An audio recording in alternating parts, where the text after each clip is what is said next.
Okay, engine nomenclature we have discussed. No. Uh, all these.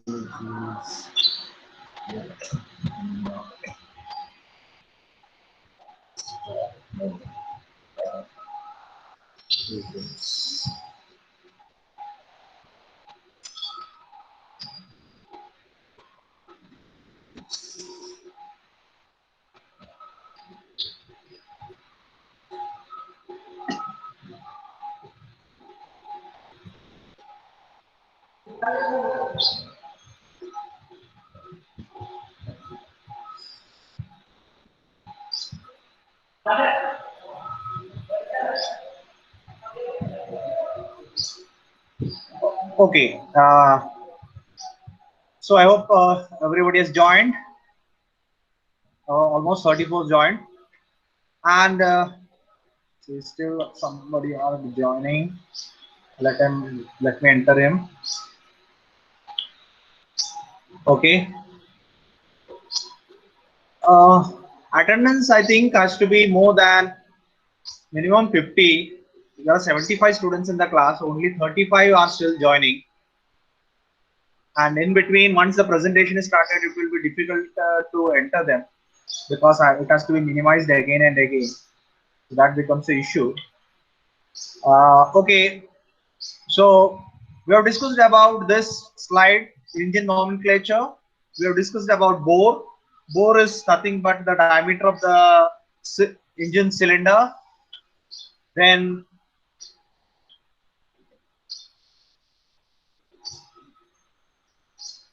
somebody is trying to join to minimize every time. So we have discussed about the engine cylinder, then the stroke length. So what is it? Bore diameter or bore? Bore is the diameter of the engine cylinder. Then what is the stroke? Stroke is the distance traveled from one dead center of the one dead center inside the cylinder to other dead center. What is dead center?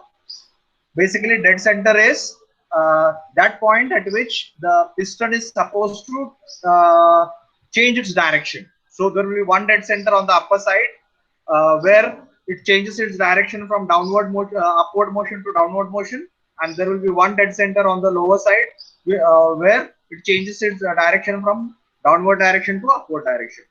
So, and the distance between these two dead center is what we call as dead center. Then we have so basically we have this stroke, top dead center, bottom dead center, the clearance volume. What is clearance volume? It is the volume of the cylinder above the piston when the piston is at top dead center. So when the piston is here, whatever is the volume over here is what we call as a clearance volume. What is swept volume? Swept volume is the volume when the piston is that is when the piston is moving from one dead center to other dead center. Okay, so that is swept volume. So all this nomenclature we have already discussed. So this is swept volume. That is volume corresponding to stroke length. Basically, is the swept volume, and total volume is the swept volume plus clearance volume. That is your total volume. So this is the nomenclature related to IC engine. Now we'll move on to the next point, what we are supposed to discuss, that is classifications of IC engine. Once again, let me confirm everybody is able to see my presentation. Everybody is audible and visible. Everybody is audible and visible. Everybody is able to hear me and everybody is able to see me. Yes. Okay. Yes, sir. Thank you. Okay. Yes. Thank you, Karande. You have confirmed that I am able to that my presentation is able to see and I am able to hear. Okay. So moving ahead, what is classification? So many times I have observed that students are making some confusion, or the students are having some confusion between the word classification and types. So basically, what is classification? So whenever, remember, whenever classification is asked, it has answer has to be written in the form of a classification. And whenever types are asked, the types are supposed to be written. So whenever classification, basically classification is on some basis. So initially you have to write some basis of classification and then you have to write the types. So this is the basis of classification, that is here cycle of operation is one basis of classification. Thermodynamic cycle is another basis of classification. Method of ignition is another basis of classification, and these are the types. Okay, so remember that you have to remember when the question is asked regarding classification. So whenever classification is asked, first you have to mention the basis on which you are classifying the engines. When the question is related to engines, you have to say on what basis you are classifying the engine. For example, I am saying size of the engine. So the classification basis on the size, small engines, medium size engines, and large engines. Correct. On the basis of any other parameter, then you can take number of cylinders. If you take, then we have a single cylinder engine, multi-cylinder engine, or two-cylinder engine, three-cylinder engine, like that. Whatever you want to say. Correct. Sir, PPT is not visible. PPT is not PPT. visible. Not Ah, visible. ah, Okay, okay. Let me. Uh,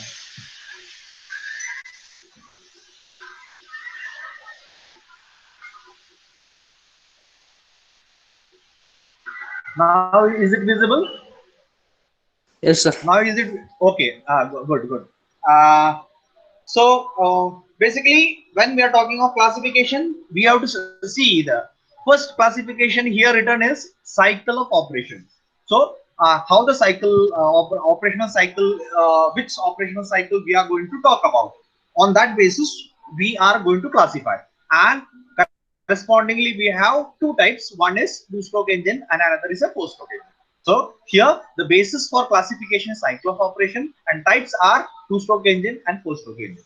So remember very well, whenever classification is asked, you have to write the basis of classification and then you have to write the types accordingly. So if the basis of classification is thermodynamic cycle, then you have Otto cycle, diesel cycle, dual cycle. That is which thermodynamic cycle you are on the basis of which that particular engine is working. So that is the basis on which we are going to write the types. And the types are then Otto cycle, diesel cycle, dual cycle. So the basis of classification is cycle, that is thermodynamic cycle used, and types are Otto cycle, diesel cycle, dual cycle.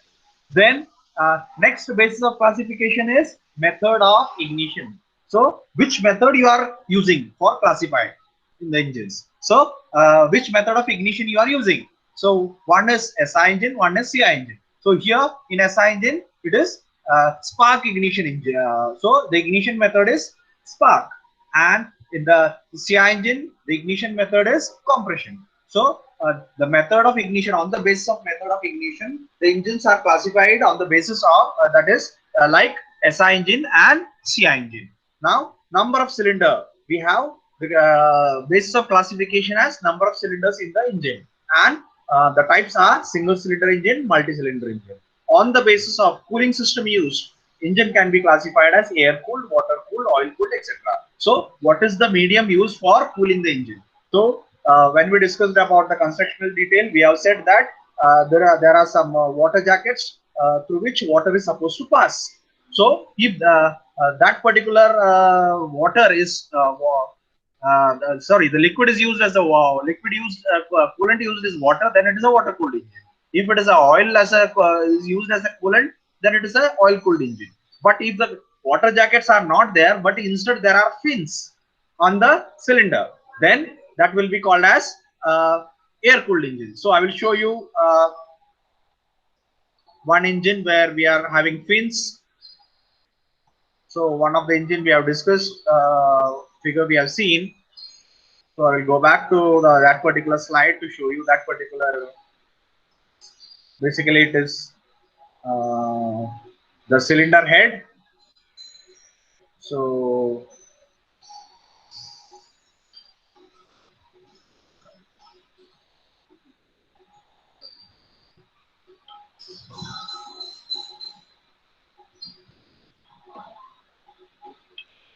Okay, I think I don't have, I'll remove that particular slide.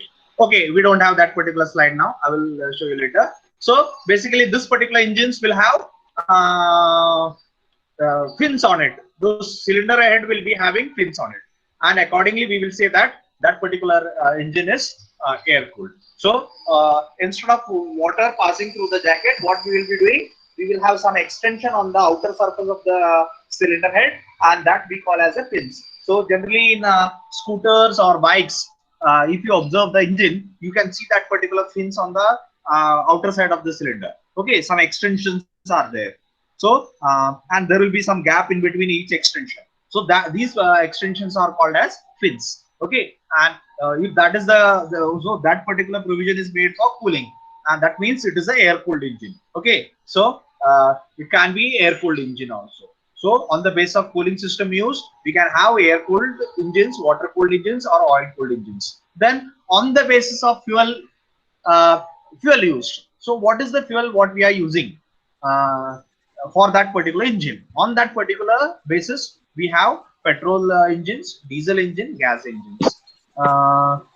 Then we have on the basis of speed of the engine. So what at what speed the engine is working. On that basis, we can classify the engines as high speed engine, low speed engine, and medium speed engines. So no much explanation is required for this.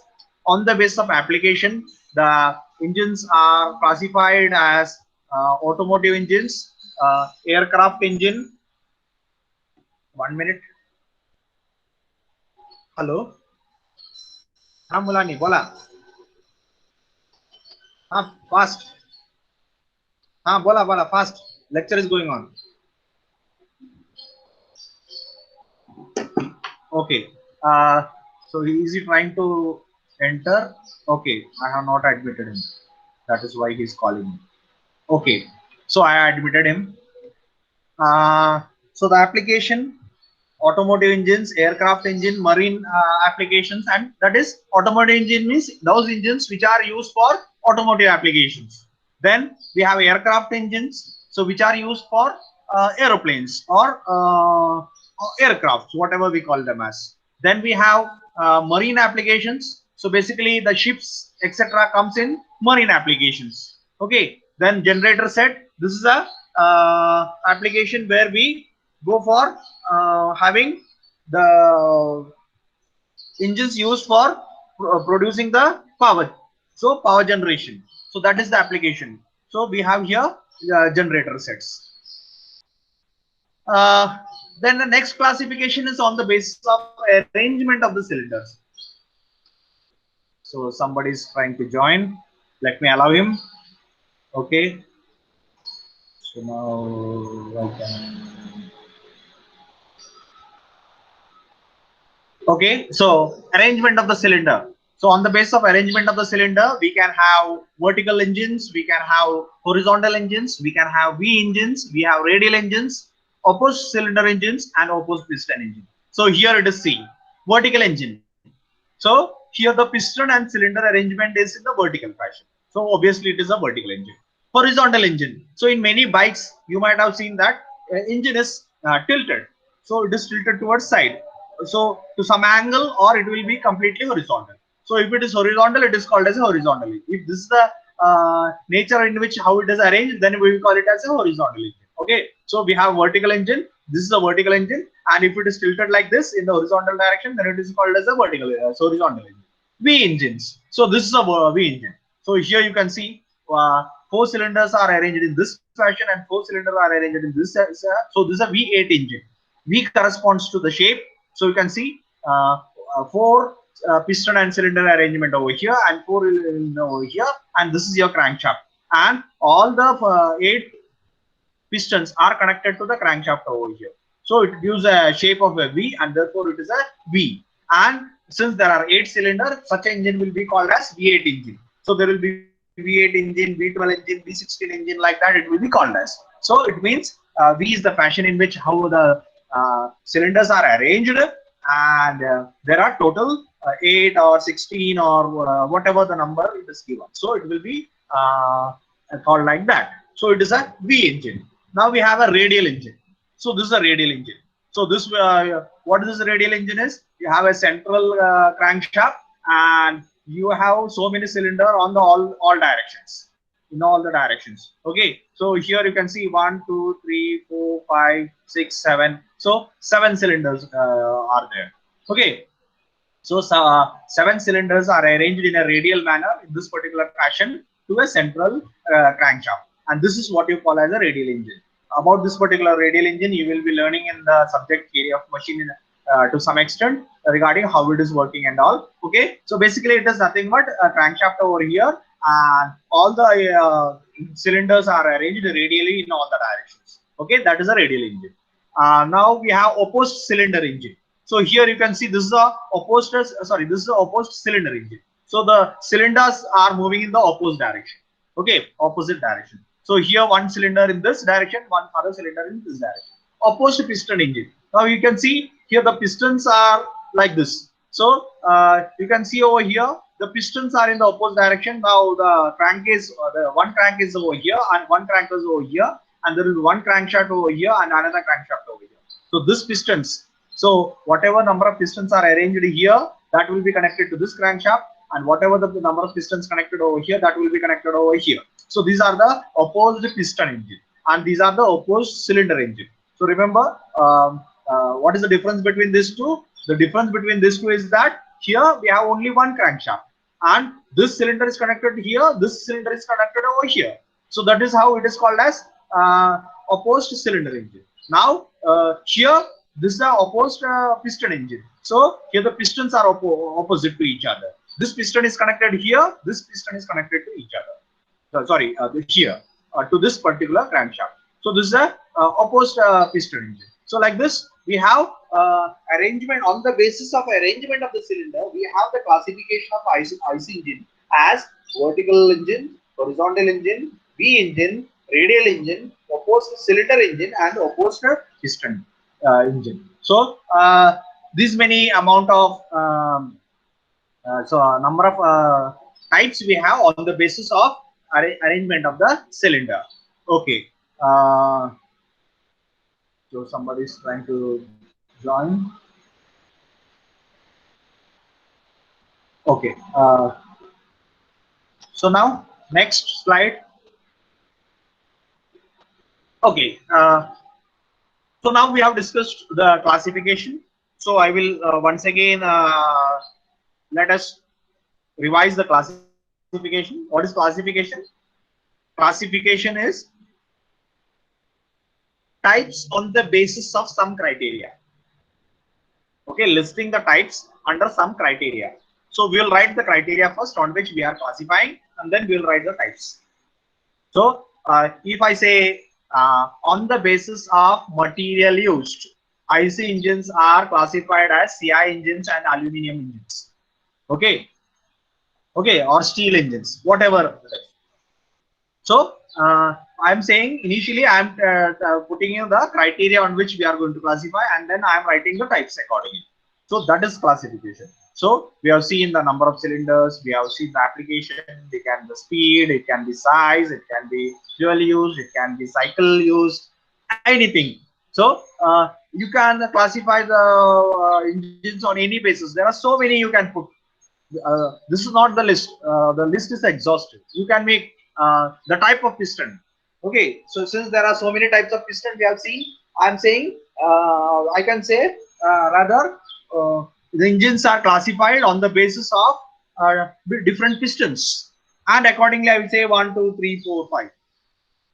Okay, so that can be anything. So accordingly we will have a number of classifications, but important among them we have discussed now. Now let us move ahead to the next point, that is petrol engine. So this is one of the important engine we generally use in the practical applications. They are petrol engines. Now let us discuss some history and then move ahead. So basically a petrol engine is an internal combustion engine, obviously. Okay, we are talking of internal combustion engines. So it is an internal combustion engine means combustion is taking place inside the region where we are going to have the power conversion. Okay, so that is where we call it as a internal combustion engine with spark ignition. So just now we have classified the engines on the basis of ignition, that is spark ignition, and combustion compression ignition, that is SI and CI. So this is a spark ignition engine designed to run on petrol fuel. So we have just classified again on the basis of fuel, petrol, diesel, etc. So here it is petrol. Petrol is also called as gasoline engine and similar volatile fuels. So petrol engine is basically a spark ignition engine, and it is running on petrol fuel or gasoline fuel. Okay, so such engines are called as petrol engines. It was invented in 1876 in Germany by German inventor Nicholas August Otto. So the Nicholas Otto invented this particular petrol engine in 1876. So basically, this particular dates, whatever or years, whatever has been mentioned, depend on when they are putting their patents. So whenever invention is made, some patenting process is there, and whenever they patent it, that particular date will be considered as their invention date. So the process differs from a diesel engine in the method of mixing the fuel and air, and in using the spark plugs to initiate the combustion process. So here it is mentioned how the petrol engine is differing from diesel engine. How it is differing? Petrol engine is working on the basis of spark. That is, spark is going to ignite the mixture. Ignition method is spark. While in compression ignition engines or in diesel engines, the ignition method is compression. So there in the diesel engines, we are compressing the air initially, and then at the end of the compression, we are spraying the fuel. And when we are in that particular hot air, when we are spraying the fuel, it catches fire.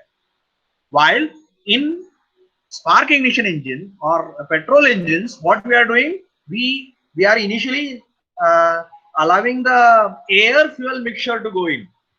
It is not only air, it is air fuel mixture. So initially the air fuel mixture is going into the engine, we are compressing it, and at a proper timing the spark will be given with the help of a spark plug, and that will ignite the mixture. So that is how petrol engine is differing from a diesel engine.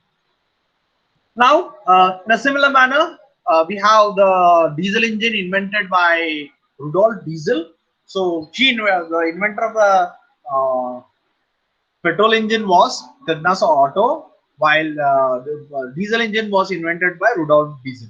The diesel engine, also known as compression ignition engine or CI engine, okay, in which ignition of the fuel has been that has been injected into the combustion chamber by injector. So, as I said, we are taking the air, and at the end of the compression, we are injecting the fuel. And since the air is hot enough, whenever we inject the fuel starts burning. So that is how the combustion is taking place inside the combustion chamber of CI engine. It has a higher thermal efficiency due to its very high compression ratio. So later on we will be discussing about why the compression ratio is higher, etc. So and how to compare a SI and CI engines, we will be also discussing. There we will be discussing why this particular thermal efficiency of a diesel engine is considered to be higher. Okay, so it is higher. So the thermal efficiency of a diesel engine is higher than that of a CI engine is higher than that of a SI engine. That is, diesel engines are generally considered when we compare them for equal size and all. Some criteria will be used, and when we compare them, it is considered that diesel engines are having higher thermal efficiency than that of a SI engines. Now here a good comparison is made. So the comparison is between the petrol engine and diesel engine, whatever we have discussed in the previous slides. So in a petrol engine, we are using Otto cycle. So all those things you have learned in first year. So you are well versed with, you are knowing this particular terms, that is Otto cycle, diesel cycle, etc. Still we'll say this Otto cycle means it is a thermodynamic cycle on which the SI engine works. Okay, so we call it as Otto cycle. And as you just heard now, Nicholas Otto invented, so he was the inventor of that particular cycle, accordingly, and therefore that is his name is coming. So Otto cycle. And Diesel invented the diesel cycle and the name. So just now here Rudolf Diesel invented it, and accordingly we call it as a diesel cycle. So diesel cycle works. Diesel engines work on diesel cycle, where petrol engines work on Otto cycle. Okay, so these are the cycles on which this particular engines are working. Now, in petrol engine, air fuel mixture is being sucked. So the second comparison is the air fuel mixture is being initially sucked into the combustion chamber of SI engine. On the contrary, air is sucked in case of diesel engine. So in SI engines, air fuel is being introduced into the combustion chamber, and at a proper timing, we are giving a spark and we are burning it. On the contrary, in a diesel engine, we are initially sucking only the air, and we are compressing the air only.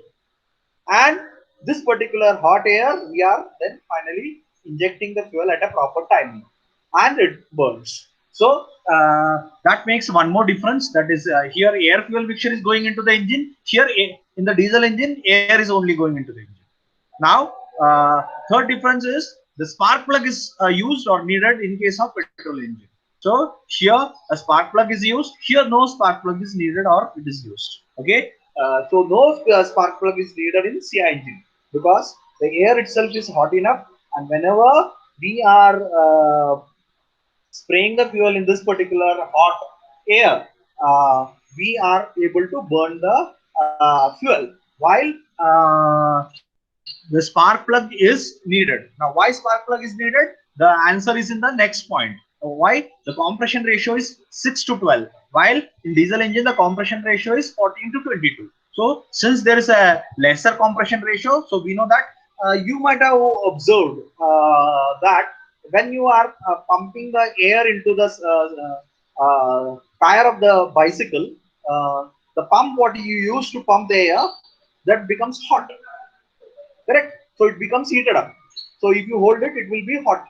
Now, why is this getting heated up? Because whenever you are compressing, the air is getting, the temperature of the air is increasing. Correct? So that is where here the compression ratio is less. That means the temperature of the air will be less. Here the compression ratio is more. That means temperature will be more. So since the temperature is less, then the spark is needed to ignite, because the temperature is less. Compression ratio we are using less, and therefore a spark ignition. Now, why small compression ratio is used, we'll discuss later in the chapters 5 and 6, where we are discussing about the combustion. So what happens when the higher compression ratio is used, how the compression ratio is affecting all these things, we will be discussing in chapter where we are discussing about the combustion. So generally compression ratio used in SI engine is 6 to 12, while the compression ratio used in CI engine is 14 to 20.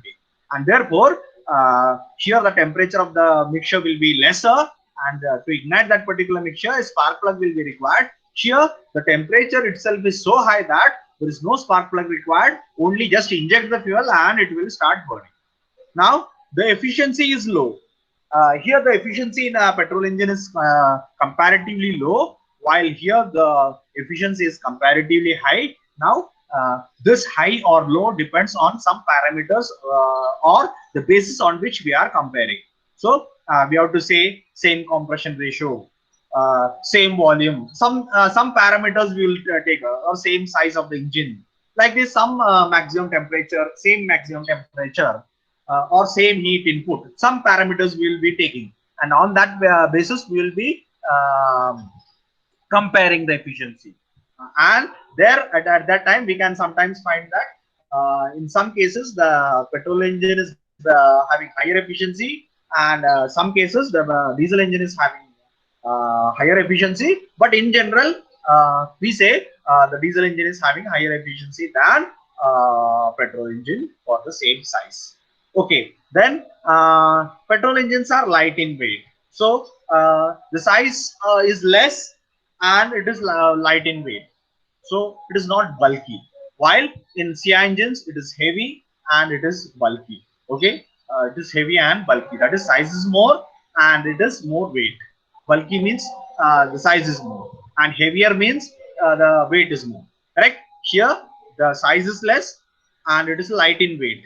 Okay, so light in weight and less size. While here higher size and bulky. So here it is cheaper since the weight is less, the bulkiness is less, the temperature, operating temperature is less, the materials required will not be that much better required because the temperature operating will be less, and overall size is also less, and therefore it is cheaper, while here it is costlier. Here less vibration and noise, here more vibrations and noise. So here the vibrations are more or less in case of petrol engine, while the vibrations are more because the compression ratio is more, the stresses are more, and generally this is a common parameter, and many of you might be knowing that the vibration is more in diesel engines. So if you travel in a bus, preferably the ST bus, if you travel, you might have many times observed the vibrations. So the vibrations are too heavy to the extent that the passenger inside feel the shaky vibrations. Okay, to that extent the vibrations are there. Correct? And on the contrary, the vibrations are comparatively less in case of petrol engine. The noise is also less. So petrol engine noise is very less. The diesel engine noise is higher. So if you have seen an engine on the water pumping application, it will be giving huge noise. Correct. On the contrary, the engine used in a petrol car will be very silent comparatively. Okay, so the trucks make generally more noise because they generally use diesel engines, while cars generally use petrol engine, and we have lesser noise. So from that point also, you will be observing that the noise is less with the petrol engine and noise is more with the diesel engine.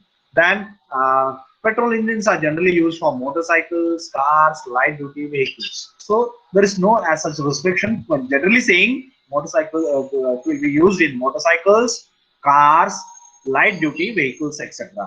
Okay, so the generally lighter vehicles use petrol engines, and heavier vehicles like trucks, buses, or heavy operation like the generation set, that is electricity generation generator sets, will be using or pumping applications. Such applications, heavy applications, will be using diesel engines. So it is not that one cannot be used in the other. So it is not that you cannot have a bus with a petrol engine, or you cannot have a car with a diesel engine. It is not so. Correct? So it is not so. But in general, motorcycles, cars, light duty vehicles use petrol engine, and trucks, bus, or the earth equipment, earth moving equipments, or generation sets, such applications generally we prefer to use diesel engines. So this is a comparison of petrol engine and diesel engine. I think to some extent you might have understood. So the first comparison was on the basis of cycle used. Here, whether we are introducing air or air fuel mixture. Here we are talking of a spark plug being used and a spark plug not being used. Then what is the compression ratio? So here it was lower, here it was higher. Then the efficiency, it was lower here, it was higher here. The weight was lesser, here the weight was more. Here it was cheaper, here it was costly. Here the vibrations and noise were less, here the vibration and noise were more. Here it is used for motorcycles, cars, and light duty vehicles, where here it is used like heavier applications like trucks, buses, earth moving equipments, generation sets, etc. etc.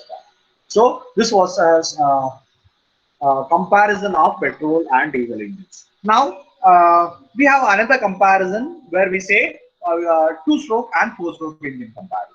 So you have studied what is a two-stroke engine and what is a four-stroke engine. Okay, in FE also.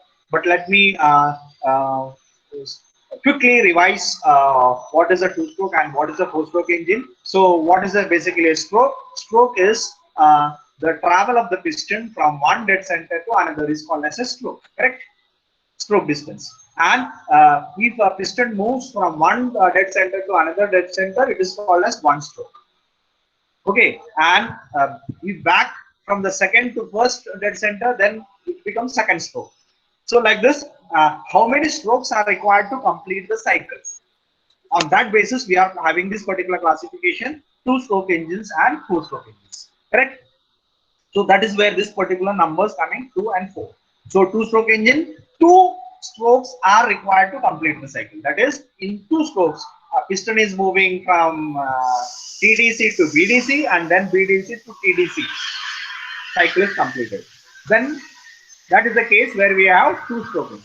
While in a 4-stroke engine, it will require 4 strokes.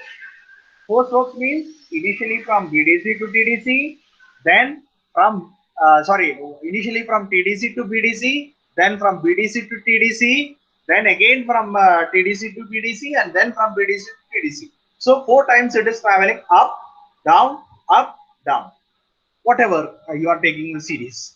Okay, or down, up, whatever you are calling it as. So 4 consecutive strokes will be required to complete one cycle in a 4-stroke engine, while 2 consecutive strokes will be required in a 2-stroke engine to complete one cycle.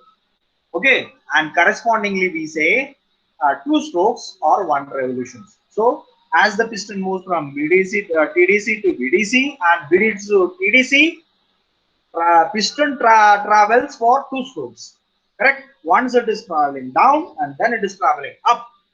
But in this particular 2 strokes, the crankshaft is completing in one rotation. Okay, or sorry, 1 revolution or rotation, whatever you call it as. So 1 revolution. So 1 revolutions of the crankshaft or 2-stroke, if it is required to complete the cycle, then it is called as a 2-stroke engine.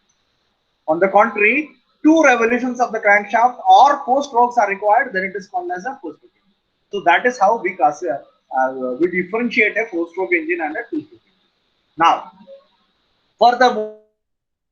moving further, 1 power stroke per revolution. So here, one cycle is being completed in 1 revolution, and obviously in that particular cycle there will be power stroke happening. So every revolution there will be 1 power stroke. Correct? 1 power stroke. So 1 power stroke will be there per revolution of the crankshaft in case of 2-stroke engine. That means if the speed of the engine is 1000 RPM, then the number of power strokes will be 1000 in case of 2-stroke engine. That is the meaning. So if the question is the number of power stroke in a 2-stroke engine having a speed of 1000 RPM, and if the engine is 2-stroke engine, what will be the number of power strokes? The number of power strokes will be obviously 1000. Isn't it? So how? Because we know that per revolution. So when we are saying speed of the engine, we say RPM, revolutions per minute. Okay, or rotations per minute, whatever it is. So revolutions per minute, RPM. So if it is 1000, that means there are 1000 revolutions of the crankshaft per minute. So in 1 minute, it is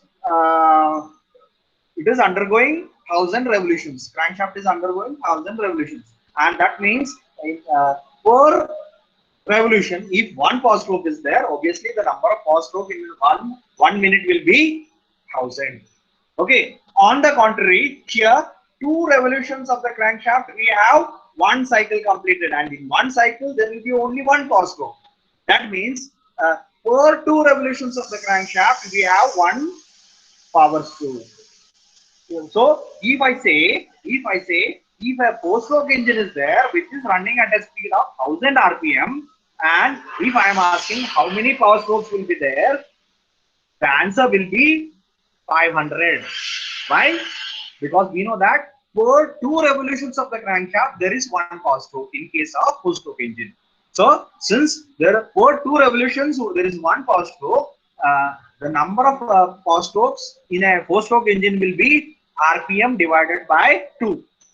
Correct? Divided by 2. That is 1000 divided by 2, 500. So per minute, if you compare 2 engines, 1 2-stroke engine and a 4-stroke engine, and both the engines are running at 1000 RPM, then per minute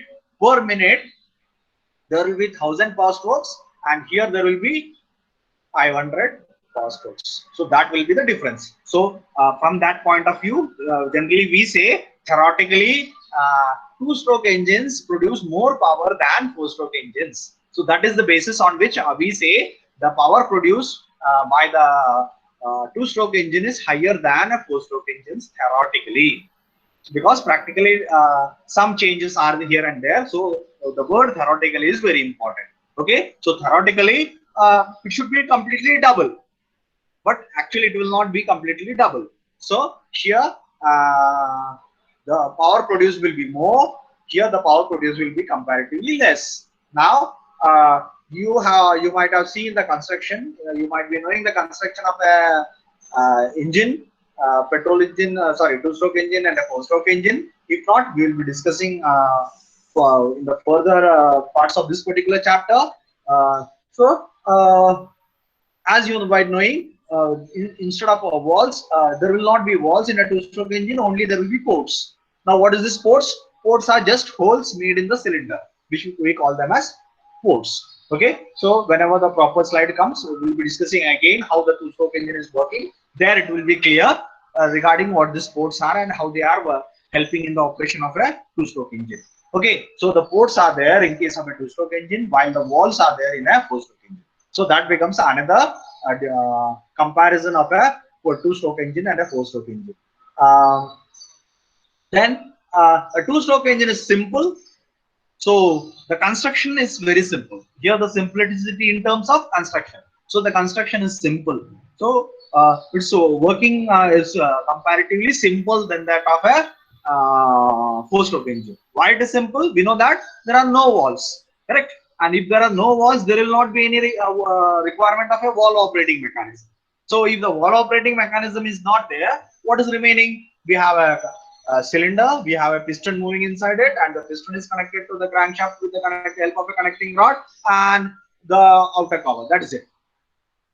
So it becomes very simple. On the contrary, in a four-stroke engine, what happens? We have the cylinder, piston connected to crankshaft with the help of a connecting rod, and we have walls on the, let us take a upper side. So if it is on the upper side, then we will have one more camshaft on the upper side, which is going to operate that particular wall.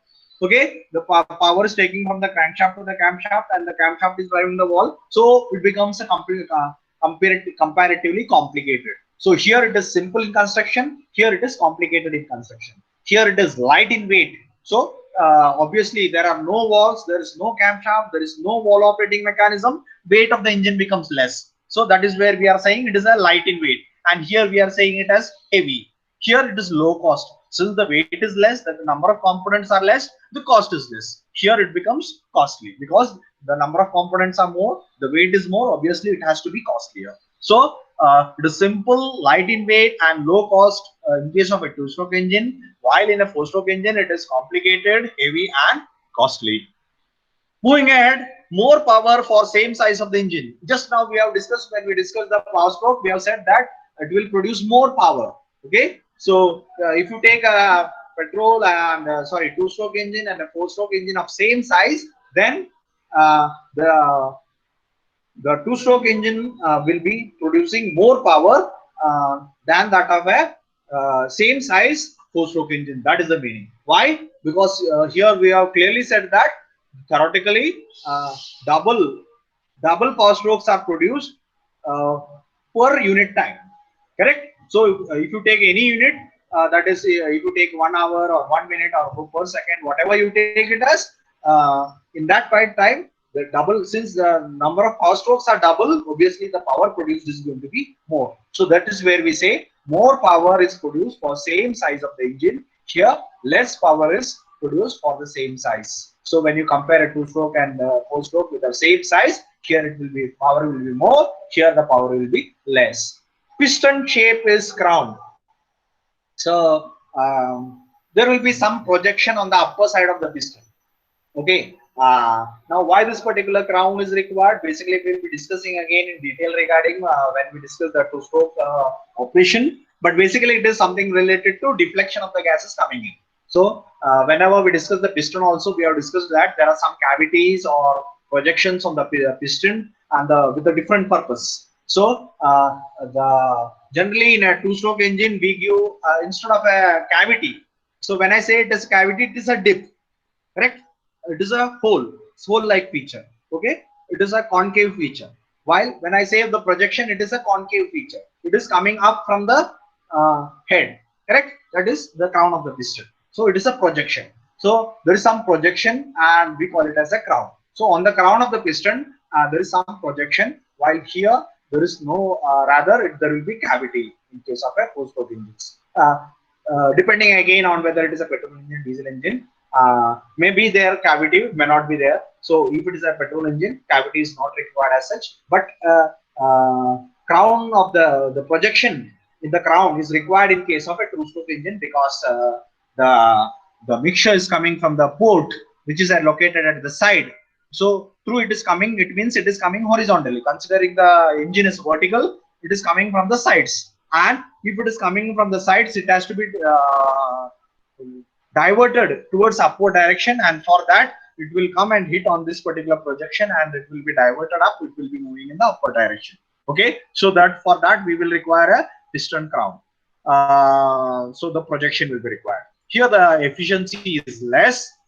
Here the efficiency is more. So why the efficiency is decreasing, why it is increasing, will be again later we will be discussing. Basically, it is related to the constructional details. So the comparatively the efficiency of a two-stroke engine is less. Here the efficiency of a four-stroke engine is more.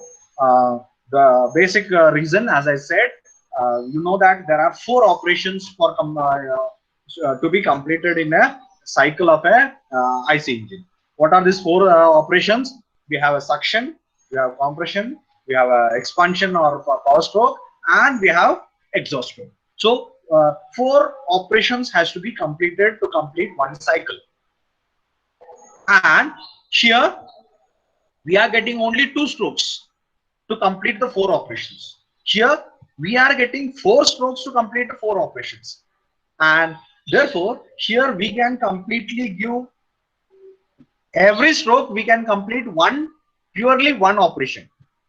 And since we can have one complete stroke for every operation, the operational efficiency is higher, and that leads to the higher efficiency. Okay, so that is where we say the four-stroke engines are more efficient than two-stroke engines. While here all the four operations has to be completed in a two strokes of the engine, or one revolutions of the engine. One revolution, that is once the piston is coming down and moving up, all the four operations has to be completed. But here we have different four strokes or two revolutions, that is piston is coming down, it is going up, then coming down, and again going up.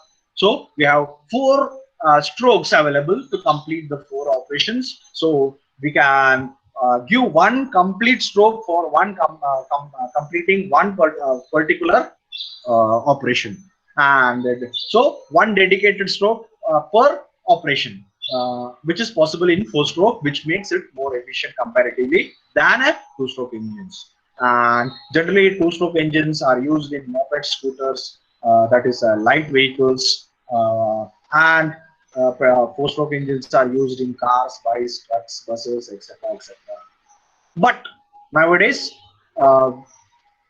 due to the norms, the pollution norms, whatever stringent pollution norms, whatever we are having, both in India and in America or European countries, developed countries, almost the two-stroke engine has been obsolete from the market. It is not nowadays. It is not being used. So that is about two-stroke and four-stroke engine. So summarizing, yes, anybody having any doubt? Okay. So two-stroke engine and four-stroke engine. So two-stroke engines require one revolution or two strokes to complete the cycle. Four-stroke requires two revolutions or four-stroke to complete one cycle.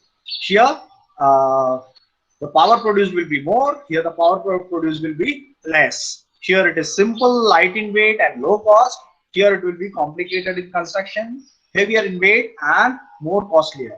Here, piston will having a crown, that is a projection on the crown, but here it will not be there. Preferably, will not be there. Not necessarily that as well. or we can have even a cavity. Then the efficiency is less in two-stroke engine, the efficiency is more in case of a four-stroke engine. And generally nowadays we are not using, it were earlier used in mopeds and scooters, but as you know, nowadays there are no mopeds, or generally mopeds are nowadays using um, four-stroke engine even. Okay, so what is moped? Moped is the vehicle which can be motored or pedaled. So that vehicle which can be run by pedaling or using the engine. So in earlier days, engine was also called as a motor. Okay, since it is giving the power. So from that motor word is coming. So it can be motored or it can be pedaled. So such vehicles are called as mopeds. So mopeds or scooters were generally using two-stroke engine. But nowadays we are not using two-stroke engines because due to stringent norms, pollution norms, these particular engines are thrown out of the market, and comparatively we have the other engine, that is the four-stroke engines, are now widely used in almost all of applications. But it is not that nowhere two-stroke engines are used. In the agricultural operations, etc., still two-stroke engines can be used. Uh, Here again, it was a comparison difference between a four-stroke and a two-stroke engine. Let me see any point remaining. One cycle completed in 2 revolutions. Here, one cycle completed in uh, 1 revolution.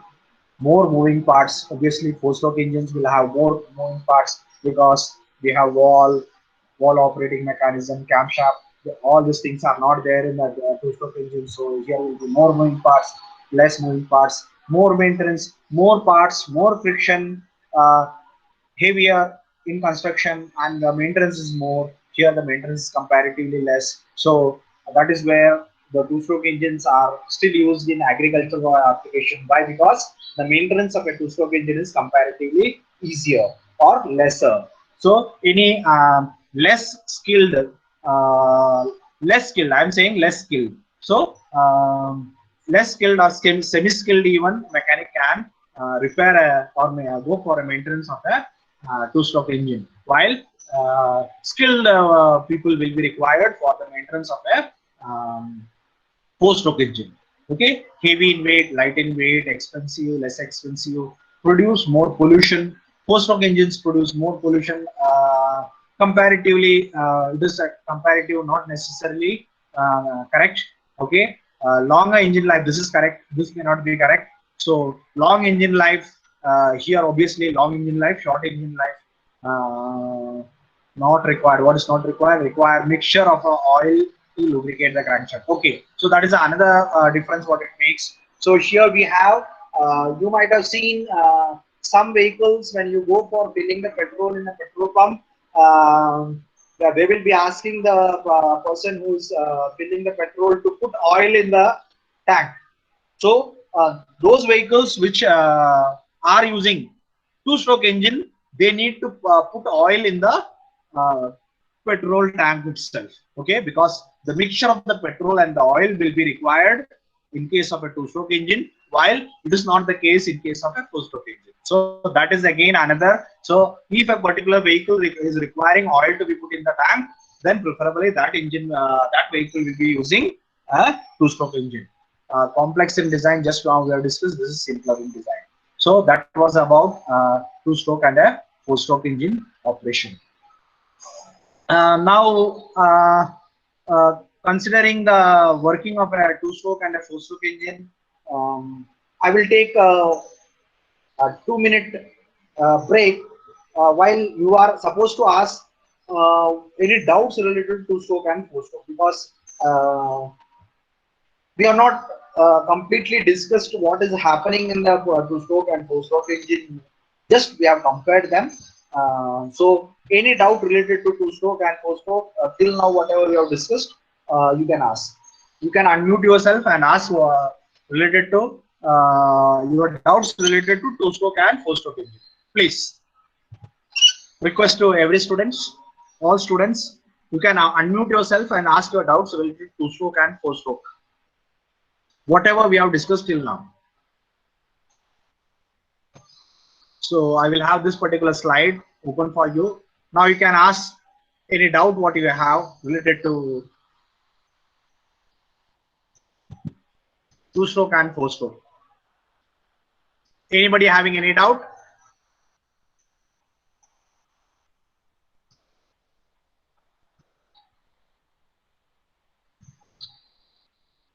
Kedar,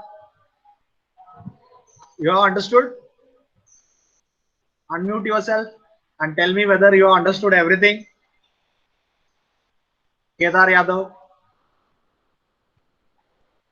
Karande, Shete. Yes, sir. Any doubt? No, sir. Please. No, sir. So if you are saying no, no, sir, then I will ask you questions now. So may I? Can you tell why two-stroke engines are having more power when compared to that of four-stroke engines? Please. Because, sir, one power stroke in one revolution, and in other compared to four-stroke engine, there one power stroke in four revolution. Two revolutions, four strokes, two revolutions of the crankshaft. Whenever we are talking of revolutions, it is related to crankshaft. Whenever we are talking of a stroke, it is related to piston. So four stroke is, you are very correct, but only small modifications required. It is not four revolutions, it is two revolutions. Two revolutions are four strokes of the piston. Okay, so that was the reason why more power is there in comparatively or theoretically more power is being produced by a two-stroke engine than that of a four-stroke engine. Any other doubt? Please ask. You can ask, because so many things we have discussed. Probability of doubt is there. Anybody? Nobody is having any doubt? Those who are having your doubts, please unmute yourself and ask the other doubt.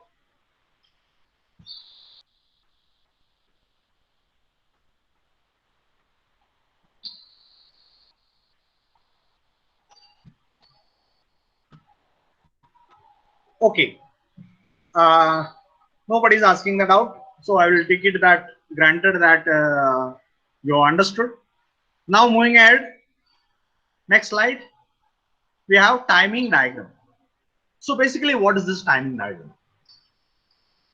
So in order to understand the timing diagram, basically we were supposed to understand first the operation, and then we will be coming to timing diagram. So it is written over here, a wall timing diagram. So here, whenever I am saying a wall timing diagram, can anybody tell which engine we are talking of? Whether we are talking of a four-stroke engine or a two-stroke engine? Somebody unmute yourself and tell me, when I am saying a wall timing diagram, am I talking of a two-stroke engine or a four-stroke engine? Four-stroke. Correct. Very good. Very good.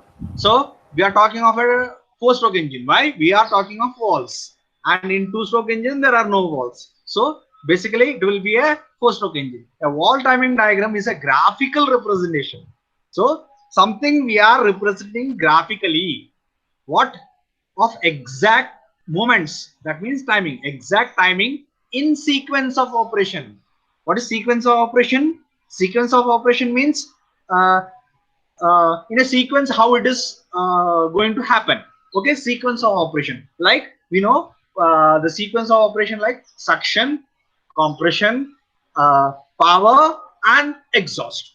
So that is the sequence. You cannot have suction, power, compression, exhaust. You cannot go like that. Though it is a wrong sequence. So we are talking of here sequence of operation at which two valves open or close, as well as firing of the fuel or the mixture, fuel air mixture. Okay, so it means the wall timing diagram tells you graphically when a particular valve is going to open or close during its operation. during its operation in a sequential manner. In a sequential manner. That is, initially which wall opens, then which wall opens or close, then which wall opens or close. In that manner, in a sequential manner, what is happening as the crankshaft is being rotated, as the cycle is being proceeded. So if it is a four-stroke engine, then we know that there are two rotations. That means initially if you start from one dead center, and generally we start from a top dead center, because we know the first operation in a cycle is suction, and which is supposed to be started from top dead center. So if you start from a top dead center, then as the engine moves from top dead center to bottom dead center, then bottom dead center to again top dead center, then again top dead center to bottom dead center, and then back from bottom dead center to top dead center. So that completes one cycle. And during this particular traveling, which valve is opening or closing when? And that is represented on a graph. So it is a graphical representation. So that is what you call as a valve timing diagram. It is generally expressed in terms of angular position of the crankshaft. So it is represented in angular position. That means the after a crankshaft rotates 30 degree from the top dead center, something happens. Or before bottom dead center, before 30 degree from the bottom dead center, something happens. Or after 30 degree or 40 degree, something happens. Like that. So it will be generally expressed in terms of angular position of the crankshaft. That is the meaning of angular position of the crankshaft. So something we are representing. What we are representing?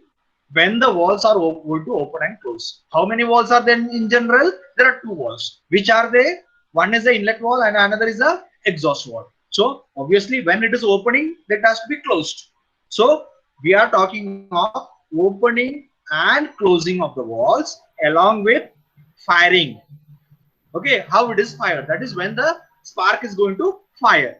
So all these things will be represented graphically, and that particular graph or the figure, what we get is what we call as a timing diagram for a two-stroke engine. So this is a timing diagram for a two-stroke engine, what we have represented. So how come we know that it is a two-stroke engine? Because there is only one cycle, sorry, one rotation, correct? So everything is happening in one complete rotation. And on the contrary, here you can see this a sorry, two-stroke. This was about two-stroke. So initially we will be talking about four-stroke. Yes. So here you can see this is clearly a four-stroke. So you can see starting from here, where we are starting. The figure is, I think, let me check out. There is another figure. Somebody's trying to come in. No. Okay. No. Okay.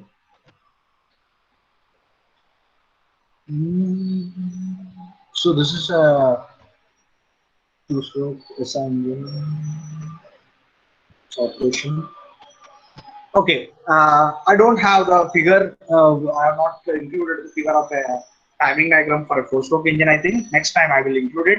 Okay. So basically, then we'll discuss instead of timing diagram for a wall timing diagram for a four-stroke engine, we will be discussing about the timing diagram for a two-stroke engines first. Now, if you want to understand the timing diagram for a two-stroke engine, then initially you should understand how the two-stroke engine is working. Okay, so let me check out if I have one PPT.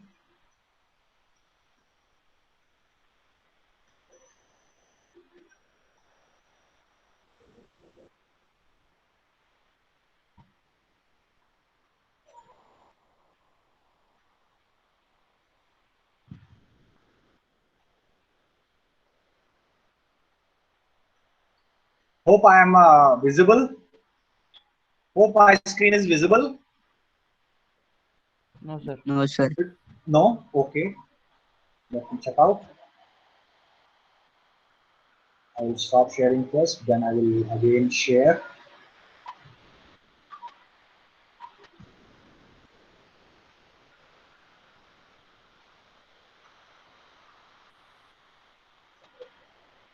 Now, I hope it is visible. Yes, sir, visible. Yes, sir. Yes, visible, visible. Okay, okay. So we are going to here discuss about a two-stroke engine first, okay, and then we'll be discussing about a four-stroke engine, and then finally we will be coming to timing diagram, because it is very essential that we should understand the working of a two-stroke and a four-stroke before we discuss the timing diagram. So two-stroke engine, two-stroke it is an internal combustion engine. Here we will be discussing about how a two-stroke engine is working and advantages and disadvantages first. Okay, so uh, two-stroke engines have advantages. It is, as we have already discussed, it is simplified construction. Why it is simplified? There are no valves. Fire once every revolution. That means fire once or one power stroke, and therefore significant power is more power is being achieved. Uh, Great power to weight ratio. That is power divided by weight. That is called as power to weight ratio. That means what it gives? It gives amount of power produced per unit weight of engine. That means suppose we take a two engines, one is a two-stroke engine and another is a four-stroke engine, and the weight of two engines are 10 kg. Correct? And uh, if the and we know that the power produced by a two-stroke engine is more. So power of a two-stroke engine divided by its weight means divided by 10. That value will be obviously more than the power divided by weight of a four-stroke engine. Correct. So that is where we are talking of a higher power to weight ratio. That means what it this power to weight ratio gives per unit kg weight or per unit weight of the engine, how much power is produced. This becomes very important in case of a aircraft engine where we require lighter engines because we want to fly in air. So there the power to weight ratio becomes very important parameter when compared to other parameters, because depending on different applications, different parameters are becoming important. So just I am telling you the importance of power to weight ratio. Where it is more important, it is more important in aircraft applications because there we want lightest engines, and whenever the engine weight is lesser, that means the power to weight ratio is going to change. So that is where we are saying higher power to weight ratio will be there for a two-stroke engine. Why? When we compare a two-stroke and a four-stroke of same weight, the numerator is higher in case of a petrol engine, correct? So higher power to weight ratio we are able to get in case of a two-stroke engine. Then two-stroke engines ignite every revolution of the crankshaft. So then one power stroke per rotations that we have discussed. So we have a piston, we have a connecting rod, we have a crankshaft. This is your crank weight. This is your inlet, and let us we have a spark plug over here, and you can see the projection on the upper side of your piston. This is what we're talking of when we discussed about a projection on the piston crown. So here is the operation of two-stroke engine, how it is. So we have here serially A, B, C, D, E, 5 figures. So initially assume that this particular piston is at top dead center. Now, as the top dead center, the piston is moving down. So when it is moving down, from here to here, when it will move? It will be moved whenever the power is acting on the piston. So for that, spark has to happen. So initially in the previous cycle, or sorry, in the previous stroke, it was moving up and it was compressing the mixture, correct? And at the end of the compression stroke, so when the piston is at top dead center, the compression stroke is over now because the piston has compressed to its maximum. It has reached the top dead center. So all the mixture is now accommodated in the clearance volume. So what is clearance volume? The volume above the piston when the piston is at top dead center. So all the mixture is now accommodated. That means it is going to compress maximum. And when at the end of the compression, we know there is going to be spark. So spark is happening, and whenever the spark is happening, the pressure is developed inside the combustion chamber, and that pressure is acting on the piston, and piston is starting moving down. So now piston has moved from TDC and it is moving down. So this is your power stroke, correct? So this is your power stroke. But you can see until this, yes, the pressure was acting here. But just it uncovers this particular port. And which is this particular port? This particular port is the sorry, this particular port is exhaust port. Okay, exhaust port. And just as it moves down, you can see it opens the exhaust port.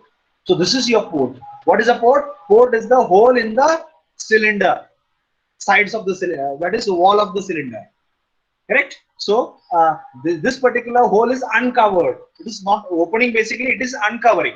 So it is uncovers. So when this particular exhaust port is uncovered, that means it is open.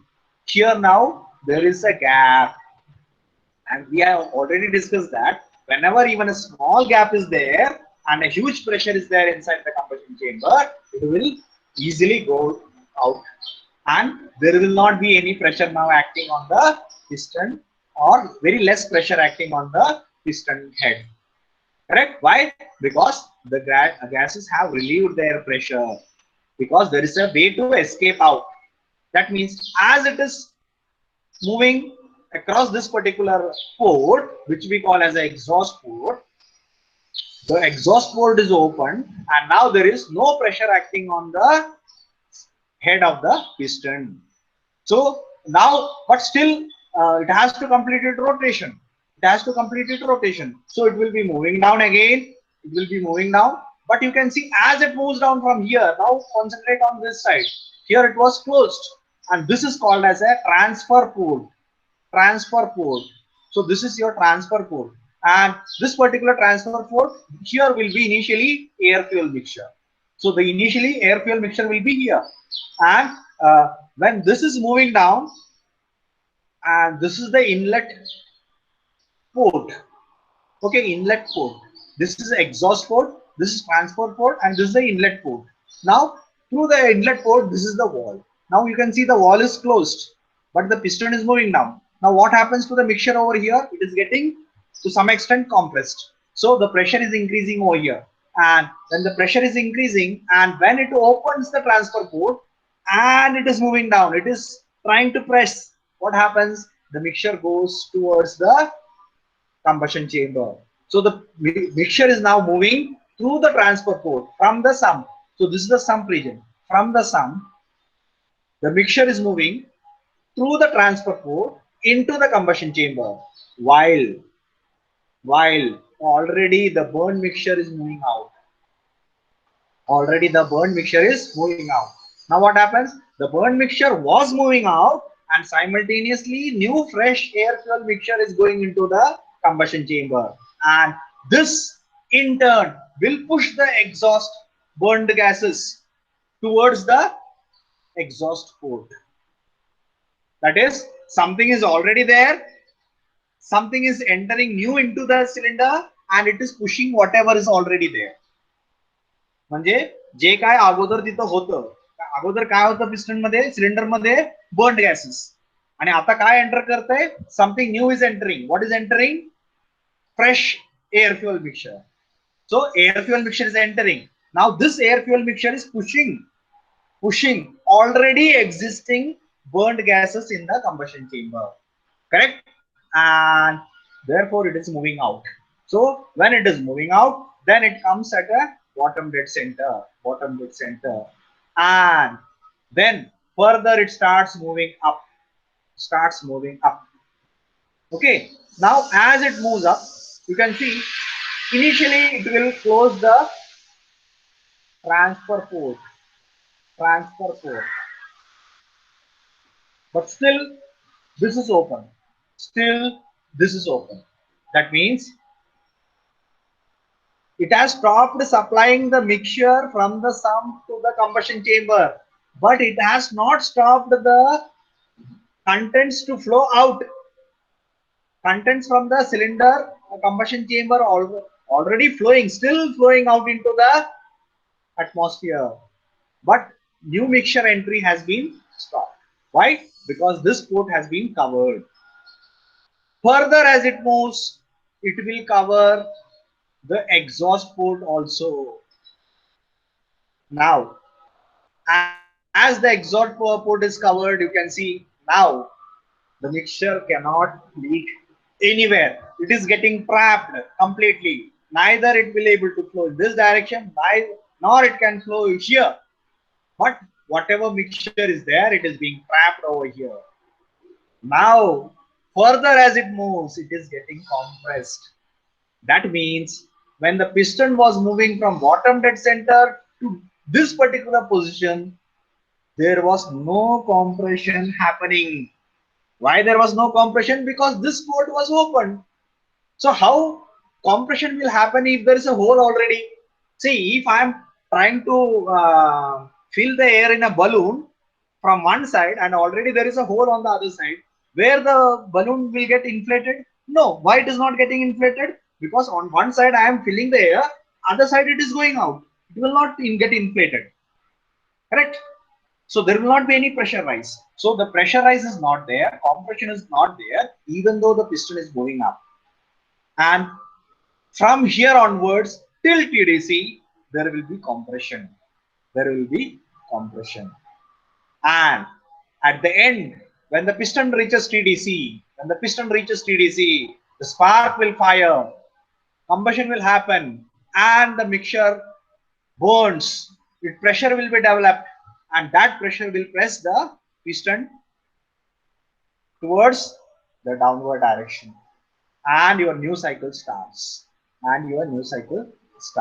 So this is how a two-stroke engine works. So very important. Unlike a four-stroke engine, two-stroke engine is completed in one complete revolution of the crankshaft. So crankshaft is only revolution. Initially it was here, when the piston is at top dead center. This point was here, and it rotates like this and comes up here in this particular place. Correct?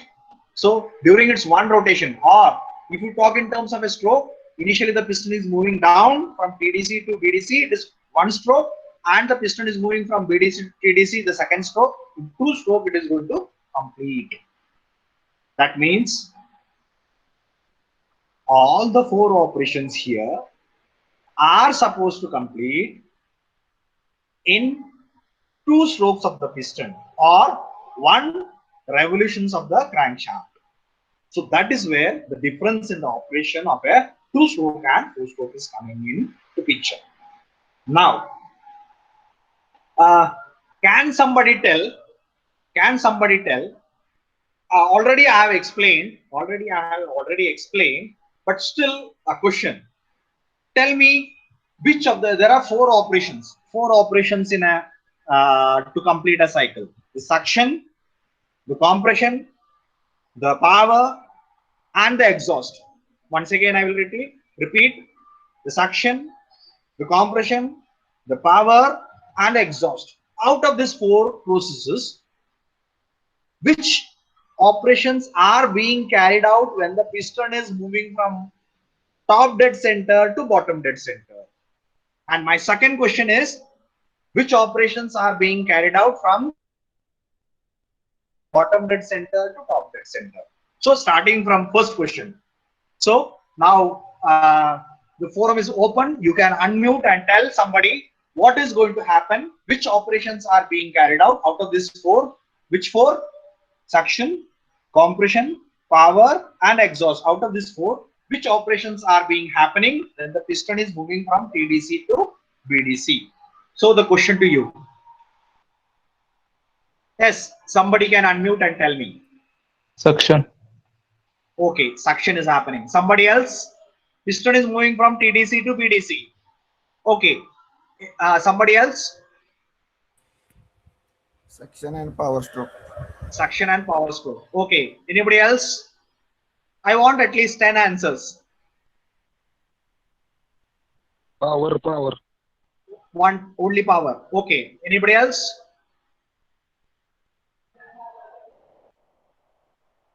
Yes. Only 3 I have got. Still, I want 7 more answers. Suction and power. Suction and power. Okay. Next.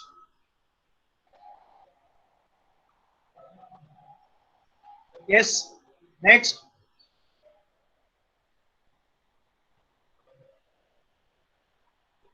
only 5 I have got. Still, I want 5 more. Ajit Gaikwad is saying power.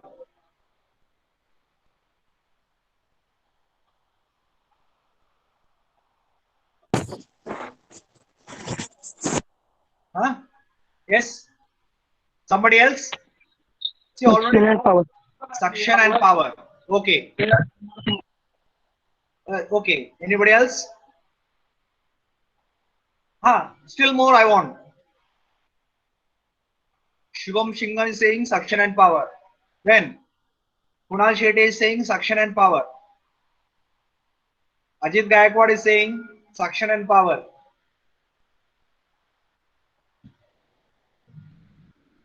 Khadke is saying power. Okay. Rahul Gaikwad is saying suction and power. Okay. Okay. So that now second question I will come to.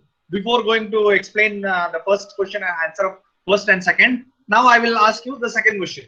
Which out of this particular 4 is happening when the piston is moving from BDC to TDC, that is bottom dead center to top dead center?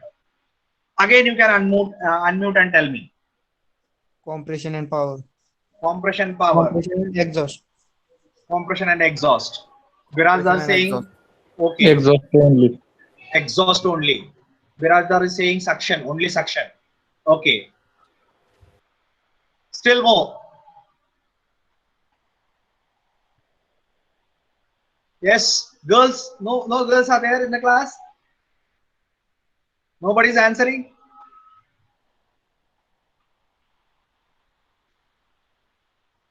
Ajit Gaikwad is saying compression. Okay. Then compression and exhaust. Okay. Suhas is saying compression and exhaust. Okay. Singhan is saying exhaust. Rahul Khadke compression. Then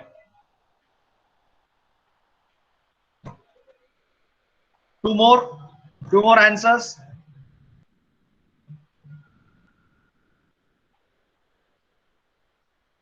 Others are sleeping. I hope they are not sleeping. Exhaust only, Pise. Okay.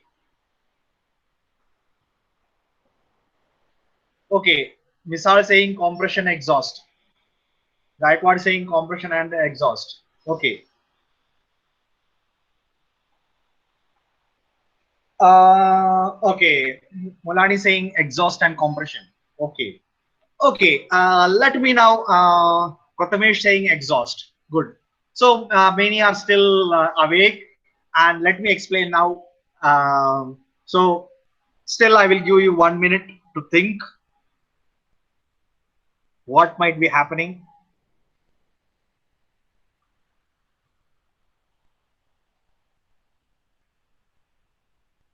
Okay, so let us start. Consider that piston is at top dead center.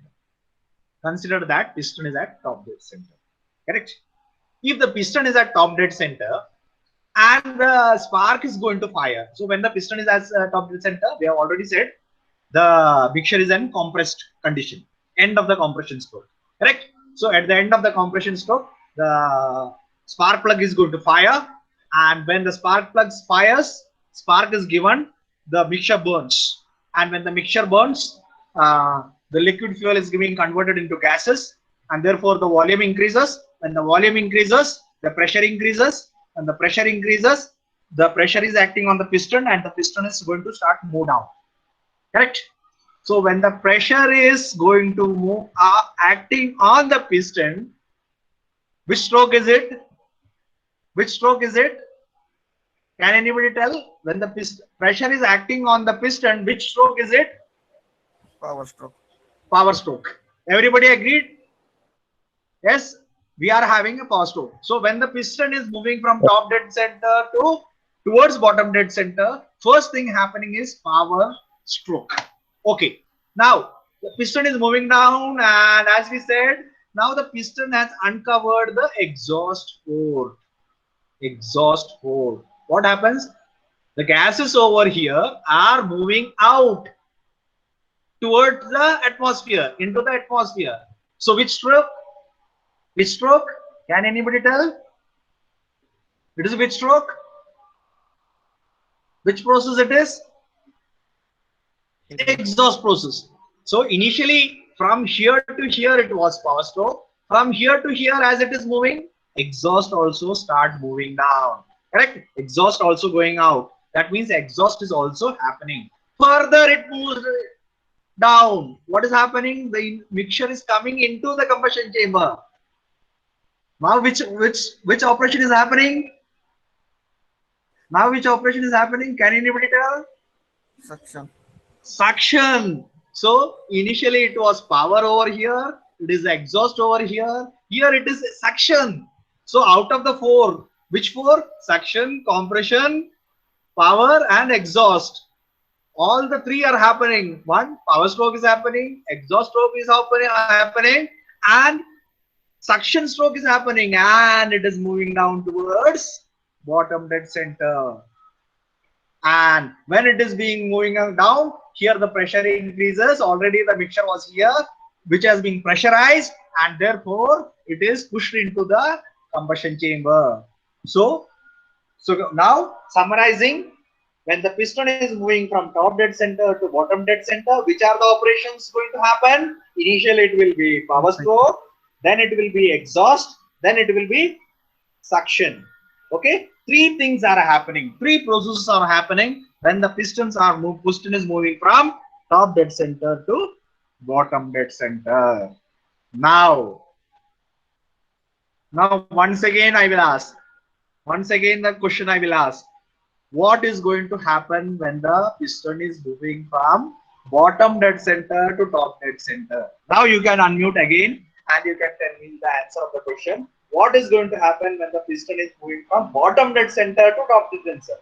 We have discussed what is happening when the piston is moving from top dead center to bottom dead center. What all things are happening?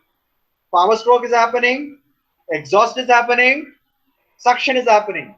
Now the piston has reached bottom dead center. Now it is going to start its journey from bottom dead centers towards top dead center. Now the question is, what all things are going to happen when the piston is moving from bottom dead center to top dead center? Unmute and answer. Exhaust. Yes. Out of four, suction, compression, power and exhaust. Exhaust and compression. Exhaust and compression. Okay. Somebody else? Compression. Hello. Compression. Hello. हाँ sir. हाँ बोला. Compression and exhaust. Compression and exhaust. Okay. Somebody else?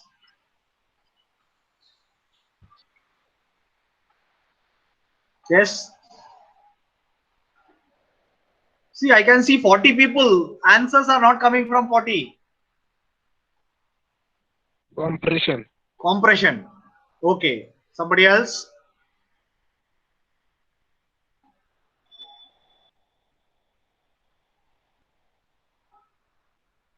Compression and exhaust. Misal. Okay. Next.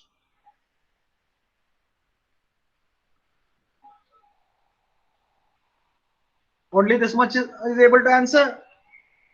Okay. Akshay is saying compression.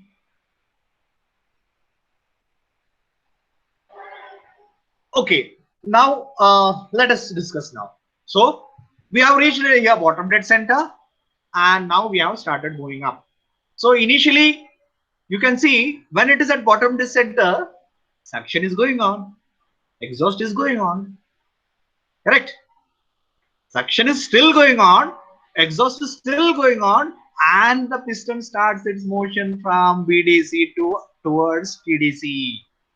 Now as it moves and it covers initially the inlet, or sorry, the transfer port. This we call as a transfer port.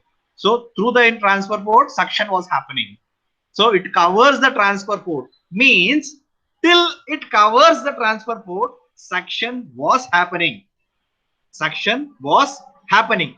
Similarly, it moves up and covers the exhaust port. That means until it covers the exhaust port, exhaust is happening, and when it completely covers and further it moves up, compression is happening till the piston reaches TDC. So what all things are happening when the piston is moving from BDC to TDC? Suction is happening, exhaust is happening, compression is also happening. Correct? Why? It is the suction and exhaust port are overlapping in both the strokes. While power stroke was only a small part of the piston when it is moving from TDC to PDC. While compression is only a small part when the piston is moving from BDC to TDC. But when it is moving from TDC to BDC, suction and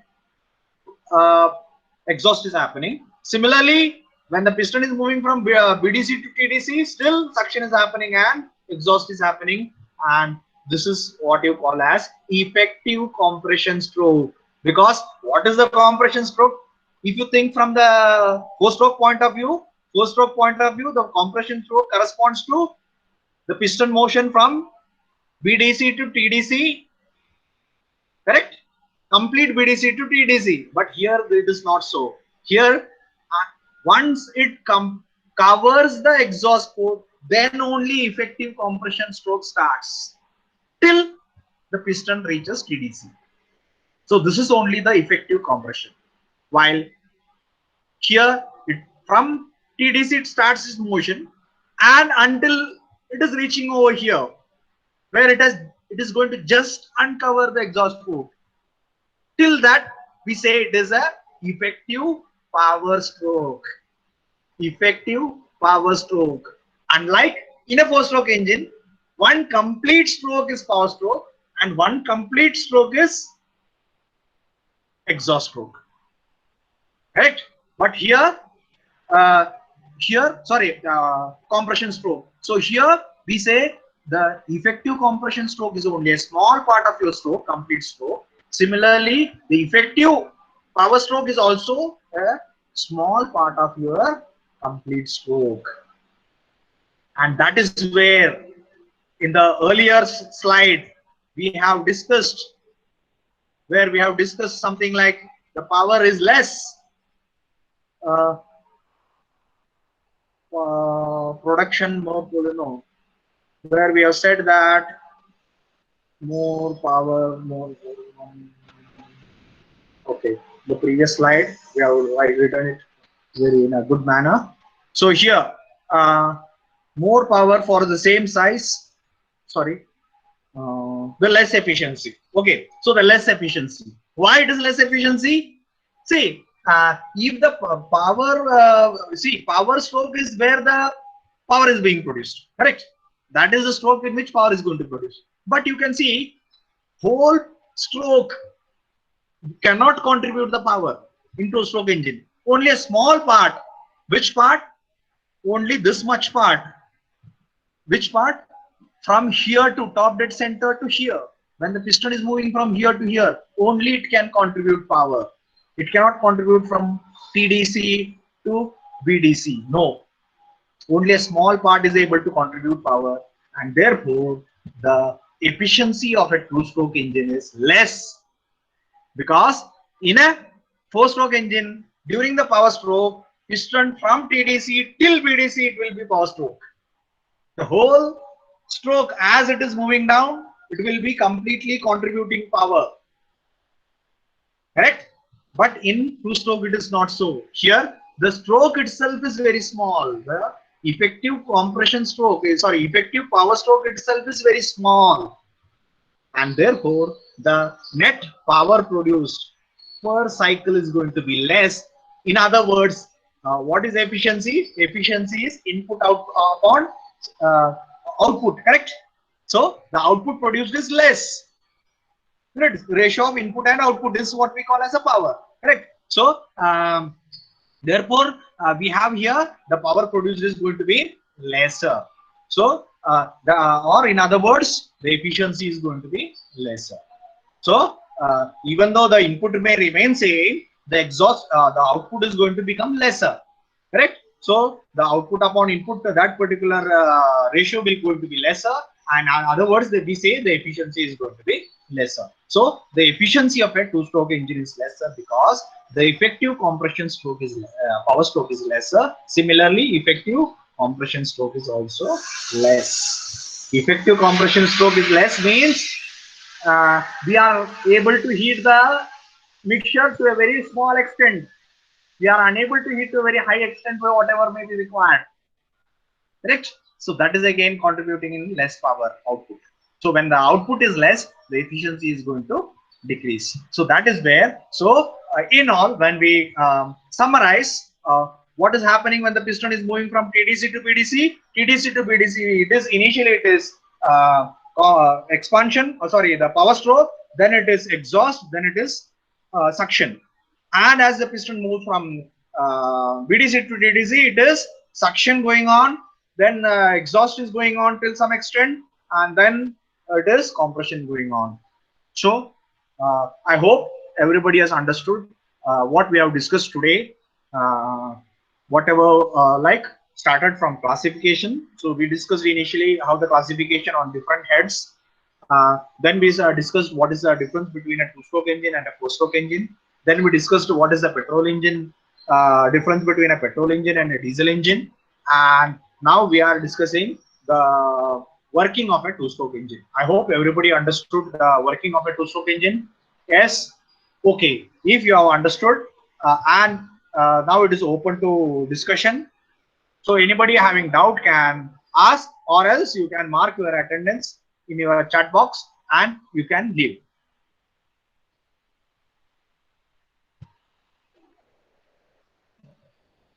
Any doubts, please ask. Anybody having doubts, please ask, or else you can mark your attendance in the chat box and you may leave.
Okay, remaining. Anybody having any doubt?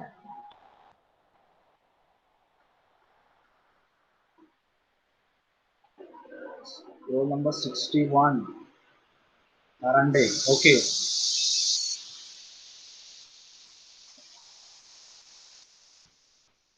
So those who are marked at attendance can leave.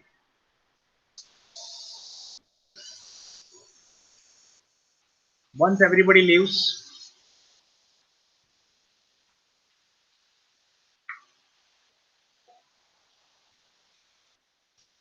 Bhupendra. Bhupendra, your number is?